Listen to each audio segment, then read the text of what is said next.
খাবারের আগে নবীজি বলেন, আবার উম্মত যদি 3টা সুন্নত মেনে খাবার খায়, কোনদিন ওর বুক পেটের উপরে, ওর পেট বুকের উপরে উঠবে না। 1 ভাগ খাবার খাওয়া লাগবে, 1 ভাগ পানি দেওয়া লাগবে, 1 ভাগ ফাঁকা রাখা লাগবে।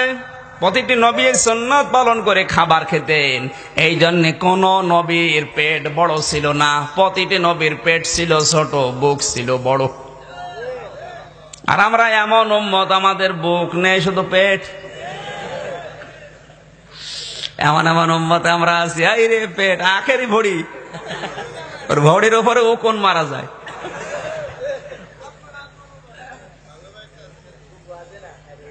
আমার তো মনে হয় এমন এমন উম্মত এই দেশে এখন আছে, মহিলারা পর্যন্ত ওর পেট দেখলে লজ্জা পায়।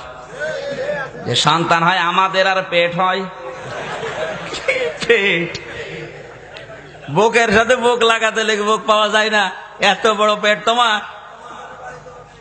নসুলের আগের 3টা সুন্নাত তোর মনেই নেই। খাবারের পরে মিষ্টি খাওয়া, তার মানে আরো খাবার চাই। আর কি খাবেন বলেন? আর কি বাকি আছে দেশে? আপনার জন্য আর বাকি কিচ্ছু নেই, সব খেয়ে ফেলেছেন।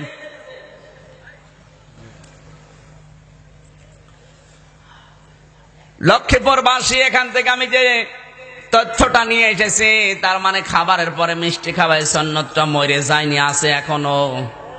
টুপি মাথায় দেওয়া সুন্নত, এটাও মরে যায়নি। মরে গেছে? জব্বা গায়ে দেওয়া সুন্নত, এটাও মরে যায়নি, এখনো বেঁচে আছে। কেউ দেয়, কেউ দেয় না।